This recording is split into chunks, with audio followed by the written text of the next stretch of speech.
noches. Buenas noches con todos.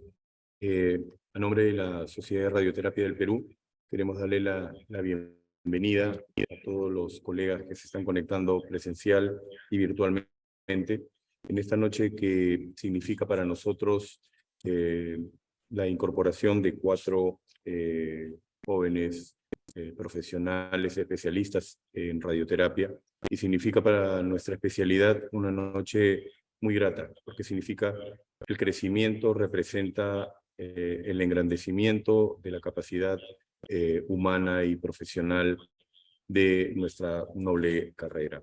El programa de esta noche se desarrolla de la siguiente manera. Va a haber una presentación de parte de un socio activo, titular o fundador, que va a presentar al socio aspirante a la incorporación.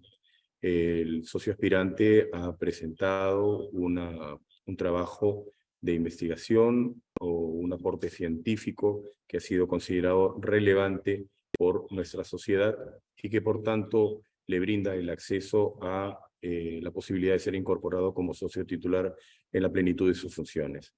Para ello, nuestra junta directiva se complace en poder haber tenido la receptividad en corto tiempo de jóvenes médicos que han decidido engrandecernos como sociedad y como especialidad en nuestra patria.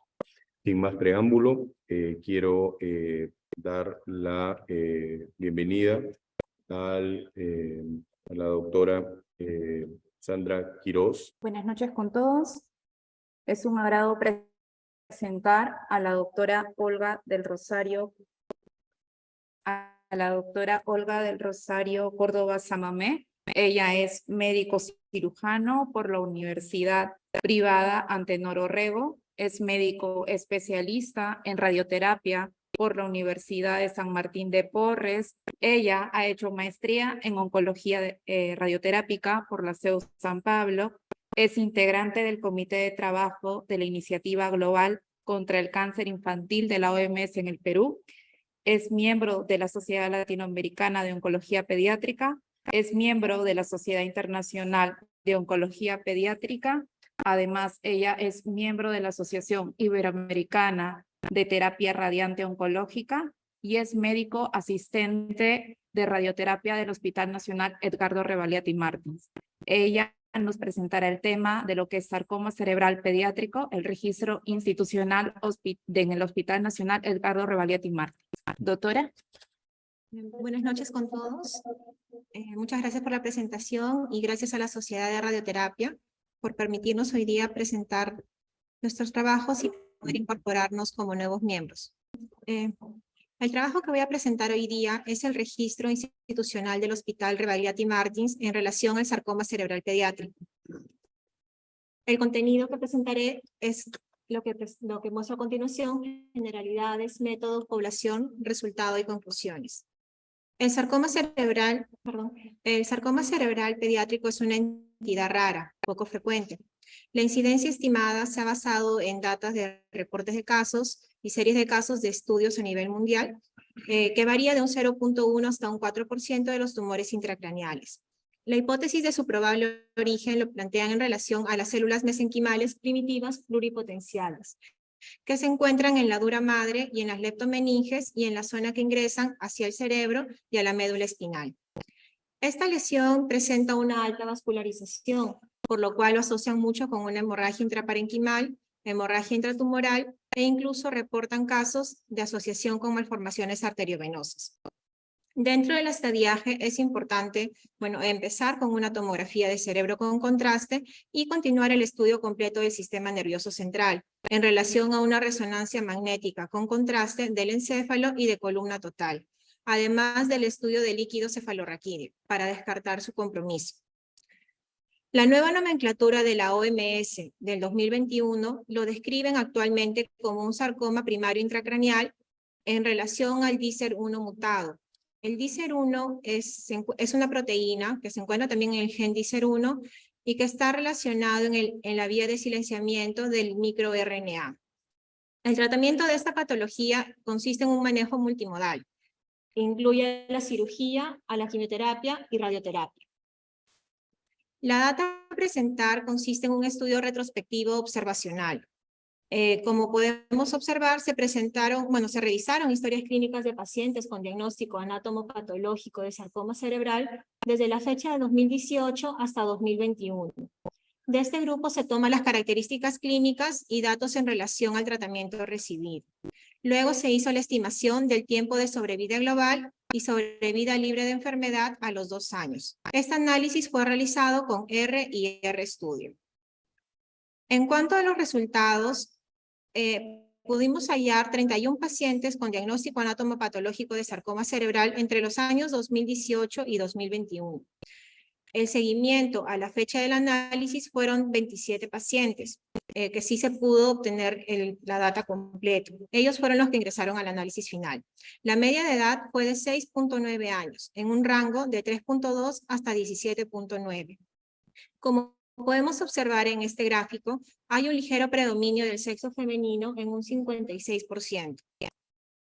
Dentro de las características clínicas, los síntomas al debut, en la gran mayoría, en casi un 93%, fueron síntomas relacionados a hipertensión endocranial, tales como cefalea, mareos.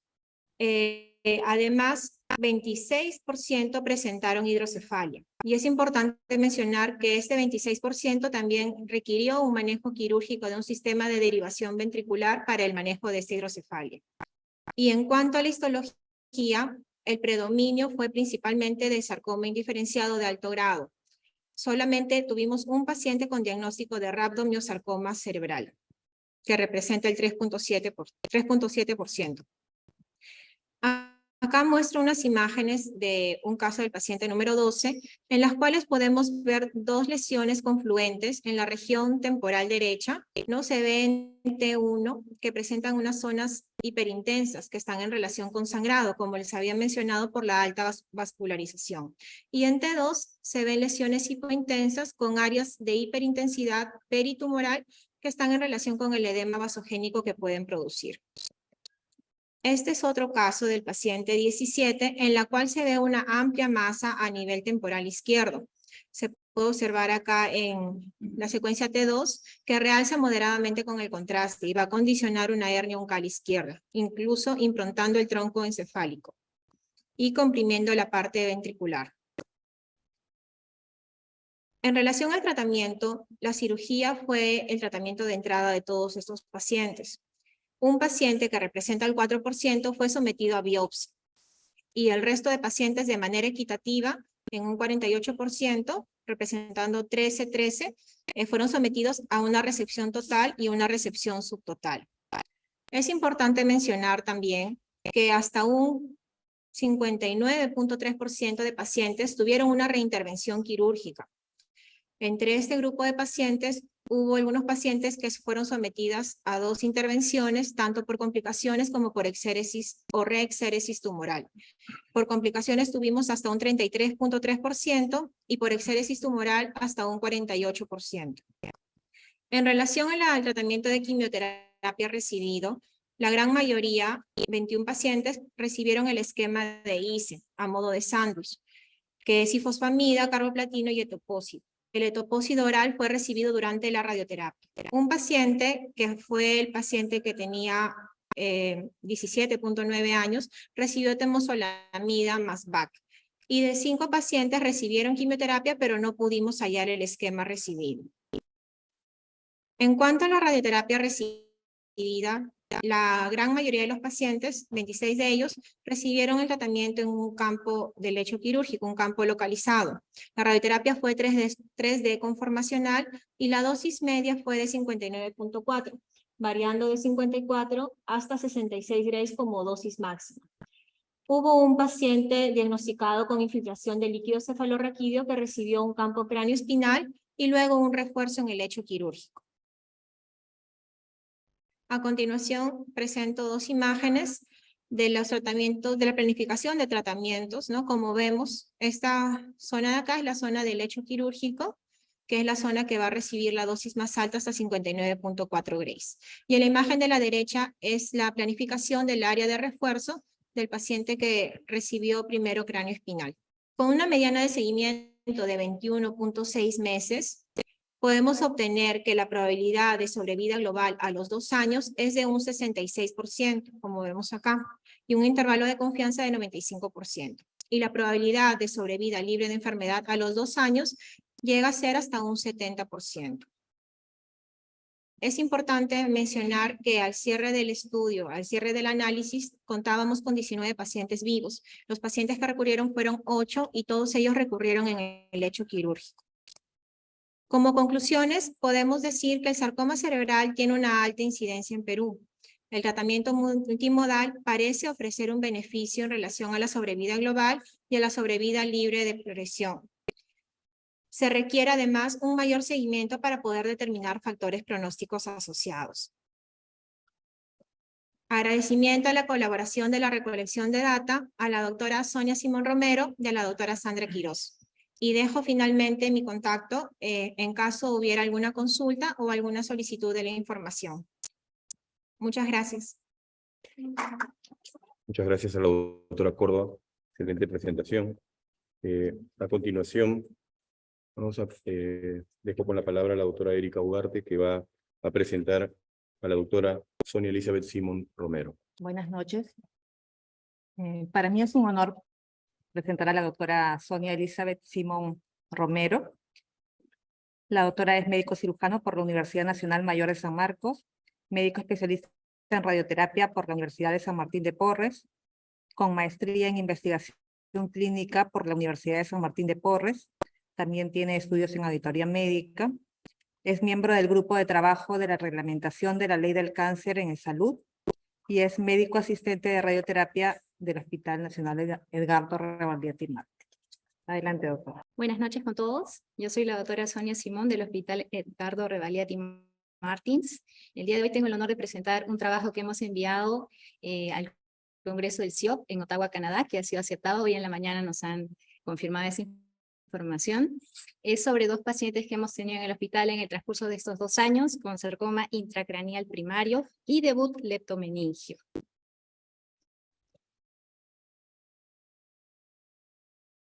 Bien, entonces el sarcoma intracraneal primario es un tumor poco común, cuya incidencia en los pacientes pediátricos a nivel mundial se basa en reportes de casos. Puede variar de 0.1 a 4.3%. En el año 2021, la OMS hace una nueva clasificación de los tumores cerebrales, y en él, este tumor está clasificado dentro de los tumores mesenquimales no meningotelial, de partes blandas con diferenciación incierta, sarcoma intracraneal primario DICER1 mutable. En el año 2022, en Perú, ya se hizo una publicación por la doctora Díaz Coronado, en la cual evidenciaron la prevalencia de esta patología del 1 al 2% en nuestra población. Buscaron estudiar la mutación DICER1. El esquema de manejo de estos tumores es cirugía y posteriormente una terapia adyuvante con quimioterapia y radioterapia. Entonces, la radioterapia entra en dosis que podemos ver ahí, 54 a 60 grays en 30 fracciones, en un esquema llamado sándwich, iniciando la quimioterapia, posteriormente la radioterapia con el etopósido y finalizando con más cursos de quimioterapia. En el diagnóstico, pues es un diagnóstico bastante agresivo en la emergencia. Los pacientes pediátricos llegan con bastante patología, cefaleas, vómitos, y la afectación generalmente medular y leptomeningia en el sarcoma intracraneal se da como un escenario de recurrencia, llevando a un mal pronóstico de los pacientes. Sin embargo, nosotros vamos a reportar 2 casos que hemos tenido en estos 2 años, en los cuales esta patología de meningia ha estado al debut. El primer caso es una paciente femenina de 9 años que llega a la emergencia con cefalea y vómitos. Inmediatamente le hacen los exámenes y en la primera tomografía se evidencia una lesión de 6 por 8 por 8 y es programada a cirugía. En la cirugía hacen la craneotomía y la exéresis y en la anatomía patológica se evidencia un sarcoma de alto grado. Al correr las pruebas de inmunohistoquímica se concluye un sarcoma fusocelular con un fenotipo sugestivo de mutación DICER1. Esta paciente a las 2 semanas tiene un control con imágenes de resonancia en la cual se evidencian realces patológicos en la zona del aracnoide espial. Entonces, es llevada a una junta médica multidisciplinaria con los servicios de oncología pediátrica, radioterapia y neurocirugía pediátrica, en la cual se decide establecer un diagnóstico de afectación leptomeningia al debut y proporcionarle un tratamiento individualizado. Ese tratamiento iba a consistir en los esquemas de quimioterapia que teníamos, el ICE, que recibió el 26 de mayo y el 17 de junio. Posterior a ello, hacen una reevaluación con exámenes de resonancia en donde las imágenes no variaban. Se vuelve a presentar la junta médica a los pocos días con el servicio de oncología pediátrica y radioterapia, y en ese momento se toman las decisiones del manejo. Entonces, no iba la paciente de quimioterapia intratecal y nosotros íbamos a dar un tratamiento individualizado cranioaxis, 36 grays en 20 fracciones, con un bus al lecho quirúrgico, llegando a 59.4 en 33 fracciones, por esta enfermedad metastásica leptomeningia, al debut. Y posteriormente ella pues recibe el etopósito durante nuestro tratamiento. Ella recibe una técnica conformacional 3D, aquí podemos ver el esquema del PTB1 de cranioaxis y en la zona del lecho como un bus al final. Durante el seguimiento la paciente culmina 3 ciclos de ICE, control con imágenes de resonancia cada 6 meses y ella ha tenido el 19 de febrero un último control en el cual ya no se evidencian estas lesiones de realces leptomeningios. Entonces ella al momento va 2 años y 6 meses en seguimiento negativa de enfermedad. Y el segundo caso es un caso mucho más reciente de un paciente varón de 7 años, igual con debut de sintomatología de hipertensión endocranial, que llega a la emergencia donde se evidencian estas lesiones redondeadas confluyentes de gran tamaño y es planificada la cirugía de emergencia. La muestra de anatomía patológica arroja sarcoma fusocelular. En este paciente, igual a los pocos días, a los 10 días, se hace un control con imágenes de tomografía en la cual se vuelven a evidenciar realces nodular en la zona a nivel de la médula en D2. En este paciente sí le toman un LSR, el cual sale negativo.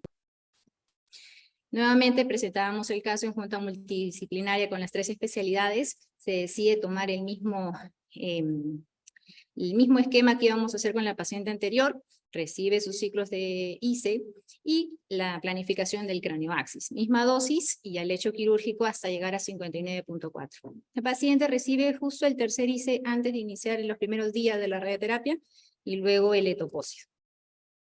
Aquí está la planificación similar a una conformacional 3D, cranioaxis, y el bus en la zona del lecho quirúrgico. Y el paciente sí tiene un seguimiento mucho más corto, ya estamos en probablemente sus 5 para los 6 meses de seguimiento, continuó con los esquemas de ICE hasta el 30 de mayo y de igual forma tiene sus controles con imágenes en los cuales no se evidencian estas zonas de realce nodular. Bien, entonces la discusión es, estas metástasis leptomeningias aparecen en el 5-8% de los tumores sólidos, 5-15% de neoplasias hematológicas, generalmente vienen asociadas a una enfermedad parenquimatosa o dural, y los mecanismos pueden ser por extensión directa, diseminación hematológica o extensión perineural. El diagnóstico, pues, hay una serie de casos presentados en el 2017 del MD Anderson, donde plantean que el estudio de la médula con tomografía o resonancia es a criterio médico. En este estudio evaluaron durante 25 años, 13 pacientes fueron reportados con esta patología, y los médicos llevaron a hacer estudios de tomografías de columna y resonancia, encontrando LSR negativo, por ejemplo, en 5 pacientes. Entonces ellos recomiendan hacer un estudio completo del sistema nervioso central, y asimismo el manejo es fundamental porque la terapia focal es parte del esquema del tratamiento de sarcoma. Sin embargo, ante la presencia de esta enfermedad de compromiso leptomeningio en las zonas cranioaxis, nosotros propusimos una terapéutica de comprometer todas estas zonas con radioterapia. Y hemos tenido éxito. Por ahora los 2 pacientes están en seguimiento. Nosotros proponemos que este debut leptomeningio sea tomado en cuenta para el acercamiento de los casos nuevos que tengamos. Y proponemos ese tratamiento de cráneo espinal con refuerzo al lecho quirúrgico. Muchas gracias a las doctoras que colaboraron conmigo para la presentación del caso número 1, la doctora Sandra Quiroz, la doctora Olga Córdoba, el caso 2, el doctor Harold Jiménez, y esos son mis contactos, el servicio de radioterapia del Hospital Rebagliati. Muchas gracias. Muchas gracias, doctora Simón. Excelente presentación. A continuación, quiero darle paso a la doctora Joana Gómez, miembro fundador de nuestra sociedad, para la presentación de la doctora Silvia Guerra Castillo. Buenas noches con todos. Ahora voy a presentar a la doctora Silvia María Guerra Castillo, médico cirujano por la Universidad Privada Antenor Orrego, médico especialista en radioterapia por la Universidad San Martín de Porres, maestría en medicina por la Universidad San Martín de Porres, miembro del American College of Radiation Oncology y del CIOP, médico asistente del Servicio de Radioterapia del Hospital Rebagliati. El tema que nos va a presentar a continuación es aplicación de braquiterapia como tratamiento para neoplasias intraepiteliales vaginales de alto grado, BAIN-3, reporte de casos. Buenas noches, muchas gracias doctora por la presentación. Mi nombre es Silvia Guerra, soy médico asistente del Hospital Edgardo Rebagliati y hoy les voy a hablar acerca de 3 casos de aplicación de braquiterapia como tratamiento para neoplasias intraepiteliales vaginales que hemos tratado en la institución. Como generalidades tenemos que las BAIN en realidad son muy infrecuentes, representan cerca del 0.4% de las lesiones premalignas a nivel del tracto genital inferior femenino. Usualmente se presentan en pacientes entre 70 y 79 años. Normalmente progresan entre un 2 y 15%. Uy. Disculpen. Bueno, en cuanto a los factores de riesgo, normalmente está asociado a una mayor incidencia cuando hay historia de cáncer de cervix o un LIE de alto grado. También pacientes que han sido sometidas a histerectomía, también por lesiones intraepiteliales de alto grado, que hayan recibido radioterapia previa, pacientes inmunosuprimidas o posmenopáusicas. Normalmente estas pacientes cursan asintomática, pero tienen una citología anormal como hallazgo incidental. A la colposcopía normalmente estas lesiones se ven como unas lesiones acetoblancas con bordes espiculados y también superficie granulosa.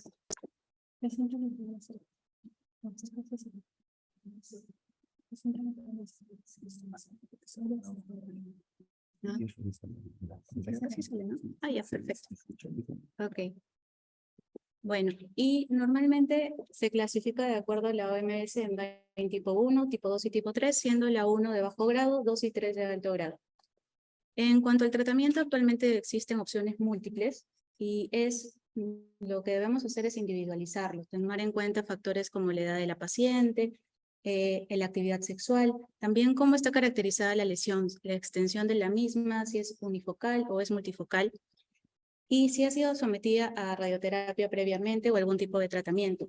Entonces podemos clasificar el tratamiento en 3 grandes categorías: manejo quirúrgico, manejo médico y braquiterapia.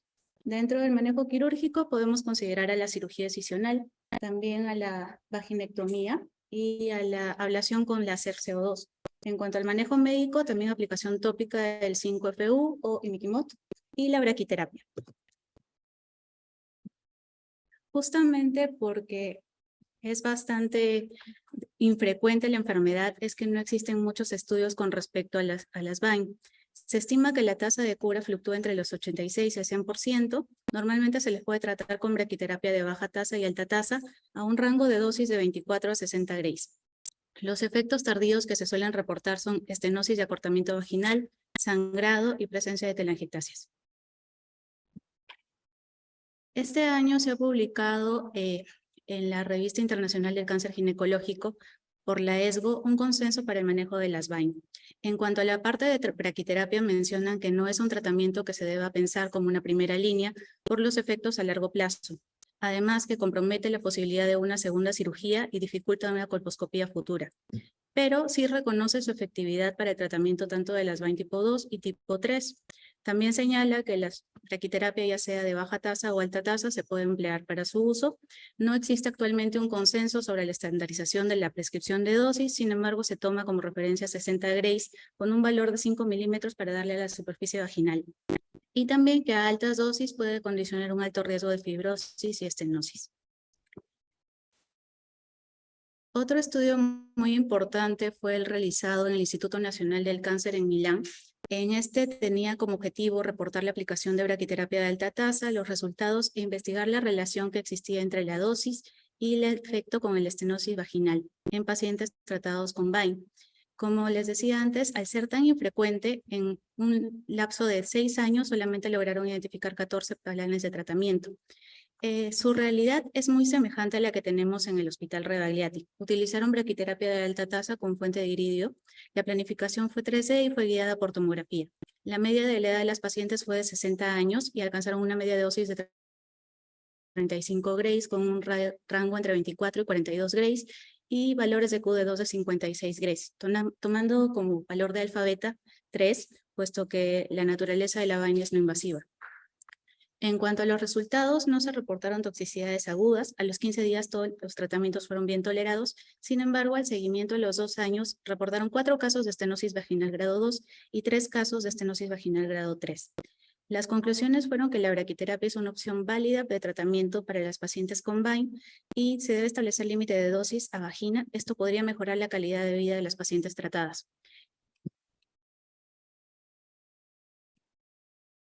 Como les mencionaba, este estudio fue importante para servirnos a nosotros como guía, puesto que en la institución se trabaja con braquiterapia de alta tasa con fuente de iridio. La planificación también se realiza 3D guiada por tomografía. Y al igual que en el estudio, tomamos como CTB High Risk 5 milímetros de superficie vaginal. Les voy a presentar 2 casos. El primero es una paciente de 50 años con antecedente en mayo del 2018 de conización por lesión intraepitelial de alto grado, que persistió hasta junio del 2021, por eso optaron por realizarle una HATMA-SOP. La paciente permanecía asintomática, sin embargo tuvo un papanicolado en el 2022 que informaba una lesión intraepitelial de alto grado. Le hicieron una vaginoscopía en marzo del 2022 con un test de IVA que informaba una lesión acetoblanca a nivel de la cúpula vaginal ángulo derecho. Le tomaron la biopsia con un posterior resultado de VINE 3. Ella fue a Junta Médica de Ginecología Oncológica, donde se indicó que no era tributaria de manejo quirúrgico, por el alto riesgo de multifocalidad que había en este caso. Le hicieron la interconsulta radioterapia. Tuvo una evaluación por la unidad de braquiterapia, donde no se evidenciaron lesiones a nivel de la cúpula, y la disposición fue que reciba 35 Grays en 7 fracciones, con un valor de QD2 de 56 Grays. Como pueden ver en la imagen de la tomografía, se utilizó en ella cilindros, 3 cilindros de 3.5 y uno de 2.5. La planificación fue de 3D. Se realizaron las sesiones de forma interdiaria entre el 30 de junio y el 13 de julio y la zona irradiada fue la cúpula vaginal y los 2 tercios superiores de la vagina. No se registraron intercurrencias durante las sesiones. Esta paciente actualmente está en seguimiento estricto. Tuvo una primera citología 3 meses posterior a la braquiterapia negativa y también ha tenido una en marzo de este año, 8 meses después del tratamiento, negativa también. A la evaluación por ginecología oncológica del 29 de mayo, no se evidencian lesiones a nivel de la cúpula vaginal. La paciente cursa asintomática a la fecha. El segundo caso que les presento es de una paciente de 48 años con antecedente de histerectomía abdominal total más OP por carcinoma in situ de cervix en el 2020. Tuvo un papanicolau que informaba el LIE de alto grado en el 2021, sin embargo por pandemia la paciente se perdió de vista y retornó al hospital en noviembre del 2022, un año después. Le realizaron una colposcopía que informaba la presencia de una lesión cicatricial en tercio superior de vagina con un tenue epitelio acetoblanco. El informe de anatomía patológica se trató de una VINE 3, hicieron la interconsulta de oncología médica, luego radioterapia. Fue evaluada en la unidad de braquiterapia, donde se demostró que tenía la presencia de una lesión cicatricial de 1.5 centímetros en la pared lateral izquierda a nivel de tercio medio de vagina. La disposición en ella fue que reciba 30 Grays en 5 fracciones, alcanzó un valor EQ de 2 de 54 Grays, igual con un alfa beta de 3. Como ven en la imagen, el sistema utilizado con ella fue un cilindro multicanal, se activaron las 3 agujas centrales y a su vez también se colocaron 3 agujas paralelas hacia el lado izquierdo del sistema. La irradiación fue a nivel de cúpula vaginal y los 2 tercios superiores de la vagina. Se realizó de forma interdiaria entre el 24 de enero de este año hasta el 2 de febrero, sin intercurrencias entre las sesiones. Y también ha tenido seguimiento esta paciente a los 3 meses, el 18 de mayo tiene una citología negativa para enfermedad, ha tenido una evaluación por ginecología oncológica donde no reporta lesiones ni a nivel vulvar ni tampoco en cúpula vaginal. Y finalmente el tercer caso es de una paciente de 81 años con antecedente de un carcinosarcoma de endometrio operado, tratado de forma particular con radioterapia también, recibió BIMAT a dosis de 42.56 Grays en 16 fracciones. Ella viene con el resultado de su ginecólogo particular con VINE 3, se hizo la verificación en la institución. Y con ella, a la evaluación se identificó una lesión de 2 centímetros a nivel de la cúpula vaginal y otra a nivel de pared posterior de introito de 2 centímetros ulcerada. La disposición con ella fue que reciba 28 Grays en 4 fracciones. Como ven, hemos tendido un poco a cortar las sesiones, pero igual mantenemos los valores de QD2 entre 54 y 56 Grays. Ella también recibió 56 Grays con un alfa beta de 3. En el tratamiento, para ello utilizamos cilindros, 2 cilindros de 3 centímetros, uno 2.5 y otro a nivel del introito de 3 centímetros con la finalidad de lograr buena cobertura en ambas lesiones. La zona irradiada fue cúpula vaginal y la lesión a nivel del introito. Las sesiones se realizaron de forma interdiaria entre el 12 de abril y el 19 de abril. No presentó intercurrencias durante el procedimiento. Al ser todavía muy pronto, no tiene un resultado control.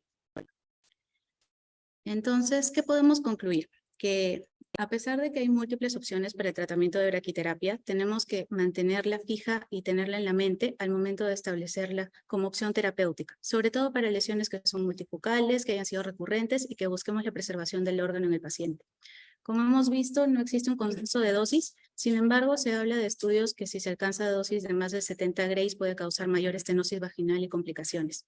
Nosotros hasta el momento hemos tenido buena respuesta, estas pacientes aún van a seguir en seguimiento, pero ya es un incentivo para la institución también para hacer un reporte. Muchas gracias. Muy bien, muchas gracias, doctora Guerra. A continuación y finalmente, quiero dejar en el uso de la palabra al doctor Alberto Lachos Dávila, actual past presidente de la Sociedad de Radioterapia del Perú, que va a presentar al doctor Rubén del Castillo Pacora.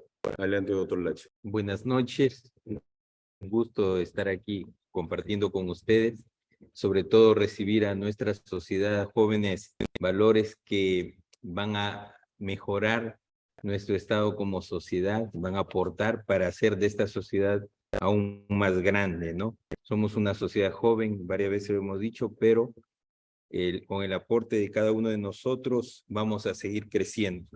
En esta oportunidad me toca presentar al doctor Rubén del Castillo Pacora, quien es un joven médico radiooncólogo que se formó en la carrera de medicina en la Universidad de Ciencias Aplicadas.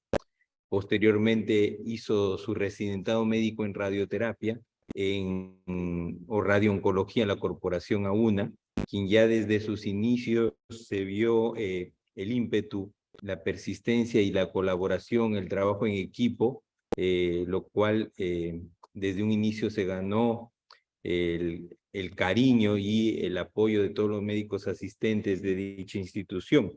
El doctor del Castillo también ha realizado una maestría en una prestigiosa universidad de España en radioterapia oncológica.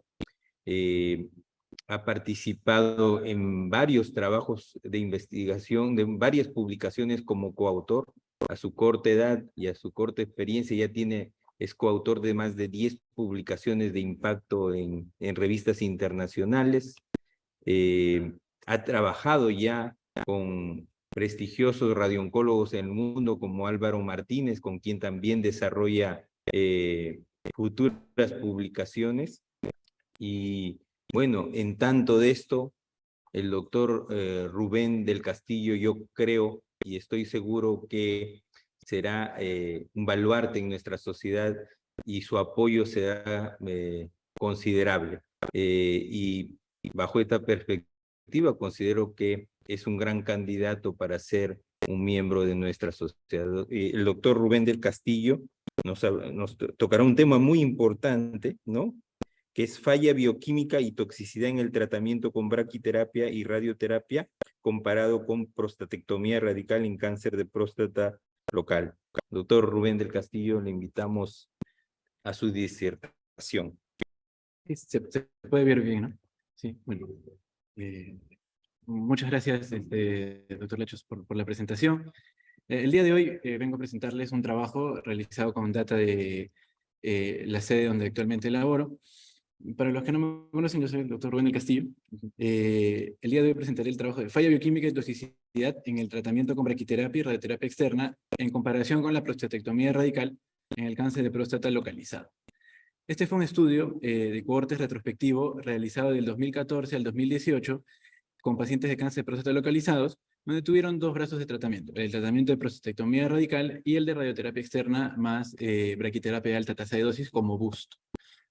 ¿Qué es lo que recolectamos? De aproximadamente un universo de 1.225 pacientes en la institución del 2014 al 2018, 565 pacientes fueron los que cumplieron nuestros criterios de inclusión, que en el momento los voy a nombrar. Finalmente se excluyeron 16 pacientes, de los cuales los datos en la historia clínica estaban incompletos, y se lograron reclutar 549 pacientes para el estudio. 130 pacientes tuvieron radioterapia externa más braquiterapia, y 419 pacientes tuvieron prostatectomía radical. Dentro de los hallazgos, principalmente en números y en generalidades de la muestra que podríamos tener, se vio que la falla bioquímica en radioterapia más braquiterapia fueron 34 pacientes, 96 sin falla bioquímica. Esta división de subgrupos se realizó para posteriormente poder diferenciar en el análisis cierto tratamiento que puedan tener para que puedan ver posteriormente. La toxicidad grado 2, mayor o igual a toxicidad grado 2, fueron 53 pacientes en el brazo de radioterapia y sin toxicidad fueron 77 pacientes. En comparación con la prostatectomía radical, donde hubieron 156 pacientes con falla bioquímica, 263 sin falla bioquímica y con toxicidad grado 2, 150 versus 269 en el brazo de la cirugía. ¿Qué criterios incluyeron en estos pacientes o cuál fue la población de estudio? Pacientes hombres entre los 50 a 90 años tratados bajo los tratamientos seleccionados. Se excluyeron pacientes tratados anteriormente con adenomectomías o radioterapias previas en zona pélvica. Radioterapia externa se dio bajo la técnica de BIMAT. Algunos pacientes, ya lamentablemente por ser un estudio retrospectivo, algunos pacientes fueron manipulados hormonalmente, siendo esto una de las limitaciones propias del estudio. Pero más o menos se vio que pacientes que habían sido manipulados con ADT entre 6 a 2 años promedio de tratamiento en algún grupo de pacientes especialmente seleccionados. Las variables de exposición, falla bioquímica definida por Astro o por falla bioquímica definida por Fénix para radioterapia y para cirugía, toxicidad genitourinaria y gastrointestinal definida por CTK versión 5, la edad, el volumen prostático medido a través de ecografía, el score de Gleason, el TNM, el IMC, el PSA, el diagnóstico, el tipo de ADT que estaba recibiendo el paciente y otras comorbilidades en general como presión arterial, diabetes y otro tipo de comorbilidades en general. Perdón. El cálculo de muestras se realizó un censo de la población cautiva. Se utilizó un cálculo de muestra y potencia estadística en EPIDAT 4.2, un ratio de 0.5 entre prostatectomía radical y el combo de radioterapia. La potencia acumulada con un mínimo de 549 sujetos, un intervalo de confianza de 95% y un porcentaje de 10% de pérdida para ambos outcomes, y una potencia final de 99.9% para toxicidad y 86.2% para falla bioquímica. Se utilizó el paquete estadístico STATA14 para el análisis de datos, fue un análisis descriptivo, porcentajes variables, porcentajes para las variables categóricas, media y rango intercuantílico para las cuantitativas. En análisis de variables se utilizó log-rank test para el cálculo de ambos outcomes y test exacto de Fisher para el análisis de grados y tipos de toxicidad. Y el análisis multivariado con una regresión de Cox. ¿Y qué es lo que finalmente se obtuvo, siendo las partes más importantes que podemos diferenciar? Se obtuvo bastantes cosas muy interesantes en este tipo de población que nosotros tenemos actualmente, ya que, si bien es cierto, la población que se seleccionó es una población propiamente cautiva del centro donde laboro, se pudo ver que, de forma general, la mayor cantidad de pacientes estuvo entre los 60 hasta los 80 años aproximadamente, para ambos grupos, para radioterapia más braquiterapia y para prostatectomía radical. La mayor cantidad de pacientes fueron riesgo intermedio, desfavorable, para ambos grupos también, y hubieron muy pocos grupos de pacientes de bajo riesgo y un cierto grupo también limitado de pacientes de alto riesgo. Pero la mayoría de pacientes que hubieron en el tratamiento fueron entre riesgo intermedio, favorable y desfavorable para el tratamiento. Estadios clínicos locales, en su mayoría, pero dada la heterogeneidad de la base de datos, se trató de incluir algunos pacientes con enfermedad localmente avanzada, principalmente en el brazo quirúrgico, pero la mayoría fueron pacientes con enfermedad localizada aún. El tratamiento de privación androgénica, se vio que la mayor cantidad de pacientes de tratamiento de privación androgénica se encontraban en el brazo de prostatectomía radical. La mayor cantidad de pacientes se encontró entre sobrepeso y obesidad, una menor cantidad de pacientes en peso normal. Asimismo, los PSAs iniciales principalmente estuvieron PSAs entre el rango de 10.1 a 20 para riesgo intermedio y algunos PSAs estuvieron un poco más elevados para riesgo alto. ¿Ok? Finalmente, las comorbilidades asociadas en el trabajo fueron hipertensión arterial y diabetes mellitus. Okay. Pero ya pasando a comparar el grupo y el brazo entre los pacientes categorizados como falla bioquímica y los pacientes que no fueron categorizados como falla bioquímica, se reportaron en el análisis descriptivo datos muy interesantes, donde los grados, una vez más, los grados intermedios y los grados intermedios desfavorables principalmente, tuvieron falla bioquímica dentro del tratamiento de prostatectomía y de radioterapia. Sin embargo, hubieron varios grupos de pacientes que principalmente en bajo riesgo presentaron igual falla bioquímica. Son cosas que, desafortunadamente, teniendo un valor estadísticamente significativo en falla bioquímica, perdón, en el grado de ISO, en el grado del PSA, en el estadio clínico, en el tratamiento hormonal. ¿Pero por qué? Ya que muchos de los pacientes dados en radioterapia, según como da NCCN la guía, y lamentablemente no se les pudo captar en el momento en que no tuvieron o tuvieron la terapia de privación androgénica, pudieron haber ingresado en este momento y pudieron haber sido captados durante el estudio, teniendo ya terapia de privación androgénica. ¿Esto en qué nos hace? Nos convierte en una limitación del estudio para realmente saber si el outcome del PSA y la falla podrían ser realmente a la larga una definición como tal. Así que finalmente lo que se decidió fue tratar de realizar la muestra estadística y comparar entre la falla bioquímica de un grupo y la toxicidad del otro. ¿Para qué? Para tratar de eliminar la mayor cantidad de sesgos que puedan estar ingresando a través de la terapia de privación androgénica. Resultados de la toxicidad. La toxicidad gastrointestinal en el grupo de radioterapia fue relativamente baja en ciertos grados, pero hubo cierto grupo de pacientes que fueron catalogados como toxicidad de grado 4. ¿Pero a qué se refiere esto? Se refiere a un mínimo grupo de pacientes que tuvieron lamentablemente, bueno, el CTK pone que cuando el paciente tiene una intervención en la estenosis uretral ya dada, se considera como grado 4, pero son pacientes que luego de la intervención de estenosis uretral no tuvieron ninguna otra molestia. No hubo ningún paciente ni con sangrado rectal ni con sangrado vesical, pero sí hubieron un grupo de pacientes que tuvieron estenosis grado 4 porque fueron intervenidos desde el inicio. Raramente hubieron un grupo de pacientes de prostatectomía radical que tuvieron toxicidad rectal asociada a incontinencia rectal grado 4 en el tiempo. ¿A qué se debe esto? Probablemente se debe a una debilidad del piso pélvico. Y en la toxicidad genitourinaria, en cierta medida, hubieron cierta cantidad de pacientes que en la parte de la prostatectomía radical hubo mucha más toxicidad relacionada a la incontinencia de esfuerzo. La mayoría de estos pacientes utilizan más de 10 pañales por día en el grado 3 y son incontinencias posoperadas con esfínter autónomo en el grado 4. Así que en el grupo de toxicidad, la toxicidad fue un poco mayor geniturinaria en el grupo de prostatectomía radical y un poco más elevada en el grupo de gastrointestinal para radioterapia. Sobre los outcomes sobre toxicidad versus toxicidad en el grupo de prostatectomía versus radioterapia externa, la toxicidad grado 2 fue mayor en el grupo de prostatectomía radical versus el grupo de radioterapia externa más BOOST, y los pacientes sin toxicidad fueron un 64% para prostatectomía radical y un 60% para radioterapia. ¿Ok? En el análisis multivariado, ¿qué fue lo que obtuvimos? Obtuvimos que los pacientes tratados con radioterapia externa más braquiterapia tienen, digamos, un mejor hazard o tienen una menor probabilidad de tener falla bioquímica comparado con la prostatectomía radical, siendo la variable de estudio el outcome principal de este estudio. Comparándolo en las tablas de Kaplan-Meier, ¿qué es lo que podemos encontrar? Que los pacientes, la curva de supervivencia de Kaplan-Meier sin falla bioquímica o cáncer de próstata, han sido ajustadas en las variables confusoras como edad, grado de Gleason, PSA inicial, tratamiento hormonal.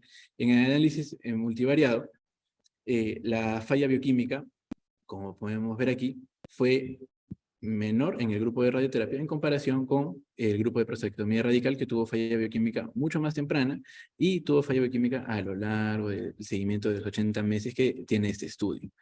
Igual con la toxicidad para la radioterapia en la curva de Kaplan-Meier, los pacientes con toxicidad grado 2 genitourinaria fueron mayor en el grupo de prostatectomía radical, a diferencia de los pacientes con radioterapia externa más braquiterapia.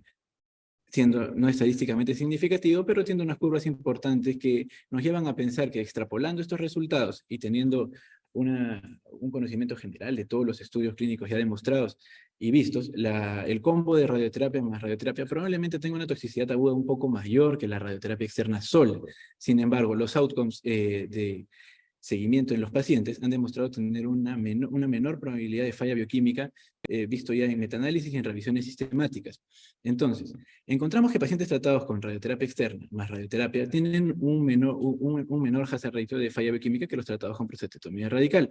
Hay mayor riesgo de toxicidad gastrointestinal grado 2, gastrointestinal grado 2 en pacientes tratados con radiación. Los resultados fueron similares a los estudios donde se evidencia menos riesgo de falla bioquímica en tratamiento con radioterapia, teniendo un valor de P menor a 0.01, que siendo estadísticamente significativa, y en el seguimiento a largo plazo se han identificado que las progresiones de metástasis, o las progresiones similares o las progresiones metastásicas en ambos pacientes son similares en ambos tratamientos, siendo estas muy bajas.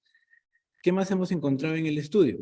Que se centró realmente en la relación entre el tratamiento o la comparación entre el tratamiento de prostatectomía y radioterapia y en el desarrollo de la falla bioquímica para identificar que el efecto finalmente es muy comparable y son prácticamente, los tratamientos son muy comparables. Así que, ¿qué nos lleva a pensar esto? ¿Por qué los resultados son cada vez más ajustados entre prostatectomía y radioterapia? Llevando a ver cuál es finalmente el tratamiento curativo. El tratamiento curativo se debe pensar en cuál es la morbilidad que el paciente quiere tener posteriormente al tratamiento. Como se ha demostrado y se ha tipificado en la mayor cantidad de estudios, y este estudio apoya siendo, digamos, uno de los primeros estudios latinoamericanos donde se llega a comparar dos tratamientos, hemos demostrado finalmente que la radioterapia puede tener mucha menor toxicidad genitourinaria entregada de una forma muy adecuada. Entonces, es imposible no pensar que la toxicidad pueda presentarse cuando los centros de tratamiento empiezan su curva de aprendizaje y estamos en crecimiento para poder tener y discernir sobre esto. Pero adicionalmente, ¿a qué nos lleva a pensar esto? Nos lleva a pensar que los análisis costo-efectividad, que principalmente en comparación no existen, ponen como la prostatectomía radical actualmente un tratamiento que probablemente pueda ser igual de costoso que la radioterapia en cualquiera de sus modalidades. Sin embargo, esto a largo plazo no es cierto, porque una cirugía en la actualidad en los centros de alto nivel y alta complejidad que tiene el país, están virando hacia la cirugía laparoscópica. La cirugía laparoscópica es una cirugía que sus costos son bastante elevados, ya que la mayor cantidad de piezas son materiales de un solo uso. La radioterapia y la braquiterapia son el costo y la efectividad de todo esto se basan solamente en el afterload y los insumos de la braquiterapia. Entonces, en análisis costo-efectivo, en la mayor cantidad de estudios, la radioterapia, o principalmente la braquiterapia, tiene un menor impacto en el costo a comparación de la cirugía y en las complicaciones también. Se identificaron como hallazgos secundarios que la frecuencia de falla bioquímica en esta población fue más o menos del 34.6%, y este porcentaje coincide con la mayor cantidad de estudios de evaluación de supervivencia libre de falla bioquímica en pacientes con cáncer de próstata de alto riesgo, donde se evidencia que la falla bioquímica va entre el 43 al 53% en los pacientes tratados en general con prostatectomía radical entre los 3 a los 5 años en general. Y coincide muy bien, porque así podamos estar en centros de alta expertise, de alta complejidad. La mayor cantidad de toxicidad donde se mide son en los centros donde hay mayor complejidad de casos, y la toxicidad se basa en la casuística del centro, no en la casuística de una persona, dos personas que puedan tener una casuística totalmente diferente, sino en la generalidad de cómo se maneja el cáncer en el centro donde se evalúa. En conclusión, la radioterapia nos da una ventaja de tratamiento en pacientes tratados con radioterapia combinada. Necesitamos mayores estudios aleatorizados para demostrar estos resultados. La mayor toxicidad sexual y genitourinaria está presente en el caso de la cirugía, y lo demuestra el último estudio presentado en ASCO-GU, donde se comparó radioterapia SBRT, cáncer de próstata, versus cirugía robótica, donde la incontinencia fue mucho mayor en pacientes tratados con cirugía robótica versus los pacientes con radioterapia, evidenciados en los primeros 5 años de tratamiento. Mayor toxicidad gastrointestinal a largo plazo en el caso de la radioterapia, es cierto. Mejores perspectivas de tratamiento y patrones con la toxicidad de radioterapia. ¿Con qué? con planificación en braquiterapia en tiempo real, aumentar el tratamiento, disminuir los márgenes y aumentar el IGRT en radioterapia localizada al cáncer de próstata, a lo mejor usar ese GRT, radioterapia ya por superficie, para disminuir las incertidumbres de tratamiento, probablemente sean factores que impacten ¿en qué? En la disminución de la toxicidad. Este es el primer estudio en América Latina que compara el tratamiento a ambas modalidades de forma retrospectiva.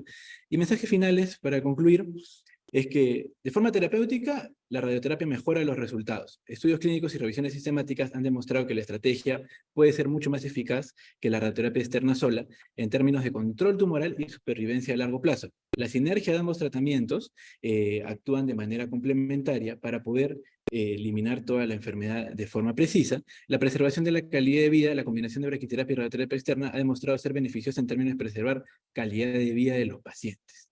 Este trabajo ha sido publicado en la revista Reports of Practical Oncology and Radiotherapy con el título de Biochemical Failure and Toxicity in Treatment with Brachytherapy and External.